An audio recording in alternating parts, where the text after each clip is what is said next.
మనం రోజు పూజ చేస్తా ఉంటాం. మరి పూజ చేసినప్పుడు దీపం ఏ వైపు పెట్టాలని మన పెద్దలు చెప్పిండ్రు, ఎందుకు పెట్టాలి అనే దాని గురించి మాట్లాడుకుంటే, దీపం అనేది తూర్పు సైడ్ గాని, ఉత్తరం సైడ్ గాని పెట్టుకోవాలి. ఎందుకు అనంటే, తూర్పు సైడ్ అనేది, ఉత్తరం సైడ్ అనేది మామూలుగా సన్ రేస్ అనేవి అంటే సన్ రైజ్ అనేది ఆ రేస్ అనేటివి అటు సైడ్ తూర్పు సైడ్ పడతాయి కాబట్టి అప్పుడు మన మనస్సు ఏకాగ్రతతోని మంచిగా ప్రశాంతంగా ఉంటది కాబట్టి తూర్పు సైడ్ గాని, ఉత్తరం సైడ్ గాని పెట్టమంటారు. మరి అగరబత్తులు ఎందుకు పెడతారు? అగరబత్తుల వాసన అనేది మన మనసుని హ్యాపీగా ఉంచి ఒక పూజ చేసిన ఫీల్ ను కలిగించి మనం ఏ పని చేయడానికైనా హ్యాపీగా చేయడానికి ముందుకు పోతాం. మరి కొబ్బరికాయ ఎందుకు కొడతాం? కొబ్బరికాయ అహానికి సింబల్, మన అహంకారానికి సింబల్. కొబ్బరికాయ కొట్టినప్పుడు వాటర్ ఉంటాయి కదా, ఆ వాటర్ వలె మన అహంకారం అనేది కరిగిపోవాలని, అంతేకాదు కొబ్బరి చిప్పలు తెల్లగా పాల వలె ఉంటది కదా, మన మనసు కూడా తెల్లగా పాల వలె ఎలాంటి కల్మషం లేకుండా ఉండాలని కొబ్బరికాయ కొడతాం.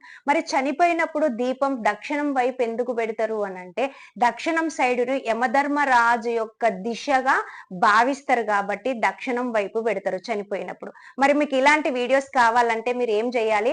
తప్పకుండా like, share, comment and subscribe చేయాలి. అంతేకాదు వీడియోస్ కూడా ఉన్నాయి. ఇవి షార్ట్సే చూస్తున్నారు, వీడియోస్ చూడట్లేదు. తప్పకుండా నా వీడియోస్ కూడా చూడండి. ఓకేనా మరి?